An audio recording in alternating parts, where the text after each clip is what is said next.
আজকে কিন্তু বানাচ্ছি পাকা আমের রসগোল্লা। হ্যাঁ, ঠিকই শুনেছেন, কোনো ফুড কালার ইউজ করিনি, একদম অথেন্টিকভাবে বানানোর চেষ্টা করেছি আর প্রত্যেকটা ট্রিক বলারও চেষ্টা করেছি। যদি কিছু মিস করে যায় ট্রিক বলতে গিয়ে অবশ্যই জানাবেন। আমি রিয়া, আবার একটি নতুন ভিডিওতে আপনাদের স্বাগত। যারা যারা এখনও আমার ভিডিওটি দেখছেন তাদেরকে অসংখ্য ধন্যবাদ। আমি জানেন যারা এত দূর অবধি দেখেছেন মানে পুরোটাই দেখে নেবেন। এবারে কি করতে হবে, এত সুন্দর রসালোদার আর নরম তুলতুলে মিষ্টিটা বানানোর জন্য 1 লিটারের মতন দুধটা নিয়ে নিয়েছি। তারপরে এখানে 2 সিপির মতন নিয়ে নিলাম ওই ভিনিগারটা। আর এই মোটামুটি 1 লিটার দুধের জন্য আমার 3 সিপি লেগেছে, পরেও আমি অ্যাড করেছি।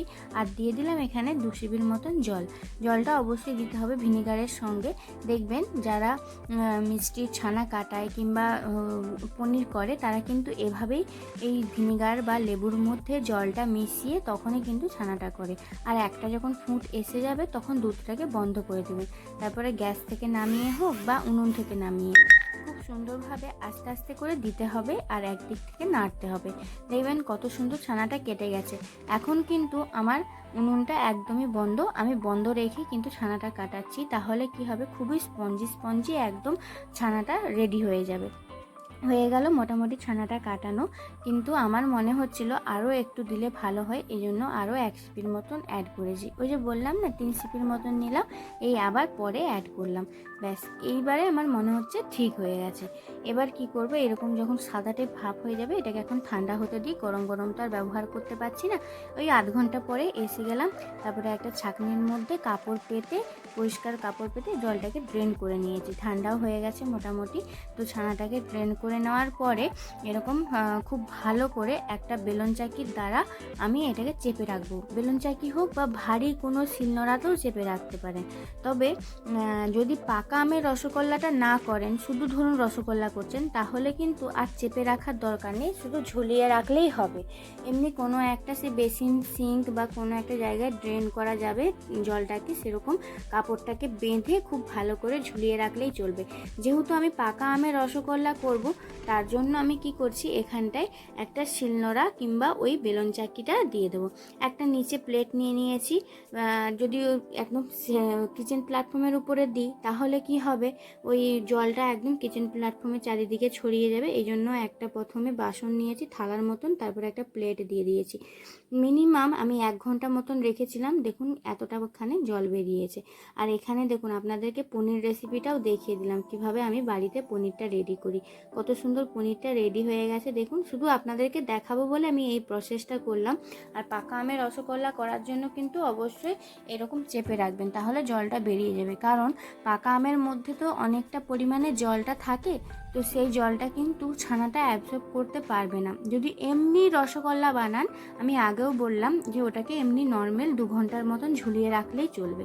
তো এখানে বাজার থেকে আমার শ্বশুরমশাই আম এনেছিল, সেই আমটাই আমি একটা নিয়ে নিলাম। আর আমটাকে খুব ভালো করে কেটে নেব, পুরো আমটাই ইউজ করব। তো এখানে একটু মানে সেই বলে না একটু স্টাইল দেখানো, তো এখানে স্টাইলই দেখানো চলছে, আর কিছুই না। সুন্দর করে আমটাকে কাটছি। আমটাকে এরকমভাবে কেটে দেখতে কিন্তু খুব ভালো লাগে আমার। আবার মানে খাওয়ার থেকে দেখাটাই হচ্ছে বেশি, মানে দেখতে ভালো হলে আমাকে খুব ভালো লাগে। দেখুন এই সময়টা কত সুন্দর লাগছে, আমটাকে একদম প্রত্যেকটা পিস আলাদা আলাদা হয়ে গেছে। খুব ভালো লাগে দেখতে এরকম স্টাইল করতে।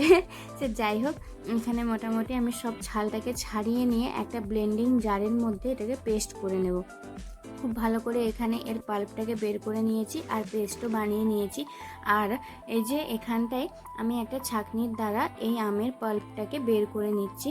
অবশ্যই কিন্তু বার করবেন, কারণ এর যে একটা দানাদার সুতোর মতন অংশ থাকে, যেমন আগের একটা কালাকাঁদ রেসিপিতে বলেছিলাম যে এটা যদি পাল্পটাকে বের করে নেওয়া হয়, ছেঁকে নেওয়া হয়, তাহলে কিন্তু খুব ভালো হবে। আর আপনারা আমার আমের কালাকাঁদের রেসিপিটা দেখেছেন কি? যদি না দেখে থাকেন তাহলে আপনাদের কাছে রিকোয়েস্ট রইল অবশ্যই দেখবেন, ওটাও কিন্তু দারুণ সুস্বাদু হয়। তবে ওখানে আমি একটা ভুল করেছিলাম, ওই একটা হচ্ছে যে এখন যেমন পাল্পটাকে ছাঁকনির দ্বারা ছেঁকে নিলাম, তখন কিন্তু ছাঁকিনি, তো এখন ছেঁকে নিয়েছি।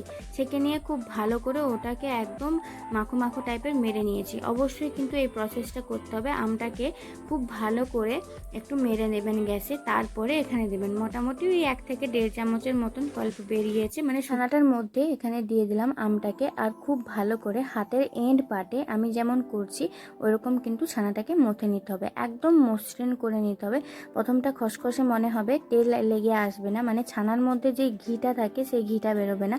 কিন্তু যখন দেখবেন যে খুব সুন্দর করে আপনার হাতে একদম তেলটা চপচপ করছে, ঘিটা চপচপ করছে, তখন বুঝবেন যে হ্যাঁ আপনার একদম ছানাটা রেডি হয়ে যাবে। আরেকটাও প্রসেস আছে যেটা দেখলে আমি বুঝতে পারবেন, সেটা আমি এন্ডে বলছি, যখন করব তখন বলে দেবো। এই যে যখন আপনি খুব ভালো করে মুঠা করছেন, ঠিক আছে, ওটা মুঠাটা খুব ভালোভাবে হচ্ছে না ফেটে যাচ্ছে, সেটাও কিন্তু লক্ষ্য রাখতে হবে। তো আমার মনে হচ্ছে যেন আরও একটু মথলে ভালো হয়, এই জন্য আমি আবার মথে নিয়েছিলাম। তো এইটা দেখো, এখন দেখে নিচ্ছি যে ফেটেছে না ফাটেনি। মোটামুটি এটা দেখলাম যে ফাটেনি, কিন্তু তবুও আমি একবার মথেছিলাম, ঠিক আছে। এই যে হালকা হালকা ক্র্যাক লাগছে, এটা আমি তবুও মানে মথে নিয়েছিলাম, মানে ছানাটাকে মিশিয়ে নিয়েছিলাম। এইবারে দেখুন আসলে ছানাটা কিন্তু একদম রেডি।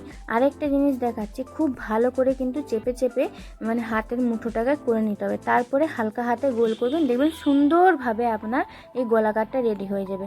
এখানে একটা দেখুন জিনিসটা বলছি, এই জিনিসটা যদি ফাটা থাকে একদমই কিন্তু করবেন না, খুব ভালো করে এটাকে বন্ধ করতে হবে এই ফাটাটাকে, না হলে আপনার ওই জলেতে দেওয়ার পরেই রসগোল্লাটা ফেটে যাবে। তো খুব ভালো করে আশা করি বুঝাতে পেরেছি, যদি না বুঝতে পারেন তবু কমেন্টে আমাকে এসে কমেন্ট করবেন।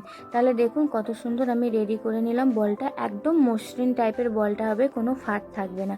এখানে 1 বাটির মতন চিনি নিয়ে নিয়েছি আর 3 বাটির মতন জল দিলাম। আর মিষ্টিটা যেটা নিজের কোয়ান্টিটি হিসেবে দিবেন। আমি খুবই সেই মিষ্টি হয় না, সেই মিষ্টিটা খেতে পছন্দ করি না, তার জন্য এখানে 1 বাটির মতন চিনি দিয়েছি। আর 1 বাটি চিনিতে যথেষ্ট এনাফ হয়েছিল, যেমন রসগোল্লার টেস্ট হয় সেই রকম। অনেক রসগোল্লা দেখবেন খুব কড়া পাকের হয়ে যায়, কড়া পাক হয়ে যায়, সেই রসগোল্লাটা আমাকে অতটা ভালো লাগে না। তো যখন দেখবেন জলটা একদম টকবক করে ফুটে গেছে, তখনই কিন্তু রসগোল্লাটা দিয়ে দিতে হবে, মানে ওই ছানার গোল্লাগুলো। তারপরে একদম হাই ফ্লেম রাখবেন, মিনিমাম 10 মিনিট তো একদম হাই ফ্লেমে রেখে ছানাগুলোকে এভাবে ফুটিয়ে নেবেন, একটা চামচের দ্বারা ডুবোনোর চেষ্টা করবেন, আর ওই চিনি জলটা উপর থেকে দিতে থাকবেন। যখন 10 মিনিট হয়ে যাবে তারপরে কি করতে হবে, মিডিয়াম ফ্লেম রেখে তখন ঢাকা দিয়ে দেবেন। দেখবেন আপনার রসগোল্লাটা খোলার পরে না একদম ডাবল হয়ে যাবে, একটু হালকা ফাঁক থাকলেও চলবে। দেখুন কত সুন্দর ডাবল হয়ে গেছে রসগোল্লাগুলো। আশা করছি বোঝাতে পেরেছি। এখানে কিছুই তেমন রসগোল্লায় করতে হয় না, শুধু ছানাটাকে খুব ভালো করে মেখে নিলেই কিন্তু আপনার এই রসগোল্লাটা রেডি হয়ে যাবে। শুধু ওই দুটো কি 3টে ট্রিক বলেছি, ওইটা কিন্তু মনে রাখবেন। আর আমের পাল্পটা সঙ্গে সঙ্গে ব্লেন্ডারে পিষে একদম দিয়ে দেবেন না, তাহলে আপনার রসগোল্লার আপনি গোল শেপটা করতেই পারবেন না। তো মোটামুটি আমার রসগোল্লার রেডি, মিনিমাম 20 থেকে 25 মিনিট তো হয়েই গেল। তো এখানে বন্ধ করে দিয়েছি। আরেকটা কথা বলছি, পাকা আমের মধ্যে আমি সিনেমেন স্টিকটা ব্যবহার করেছি, এতে স্মেলটা আরও এনহ্যান্স হয়, এই জন্য আমি সিনেমেন স্টিক ব্যবহার করেছি। আপনারা চাইলে এলাচও ব্যবহার করতে পারেন। তো মোটামুটি রেডি, আমি চলে এলাম সার্ভ করার জন্য, একটা বোলের মধ্যে সার্ভ করে নিচ্ছি। পাকা আমের রসগোল্লাটা কেমন হয়েছে সেটা কিন্তু অবশ্যই জানাতে ভুলবেন না। আর ভালো যদি লাগে আশা করছি শেয়ার, কমেন্ট, সাবস্ক্রাইব, লাইক যেটা পারেন সেটা করে যাবেন। ঠিক আছে, আসছি নেক্সট ভিডিওতে। ভালো থাকবেন, সুস্থ থাকবেন, টাটা।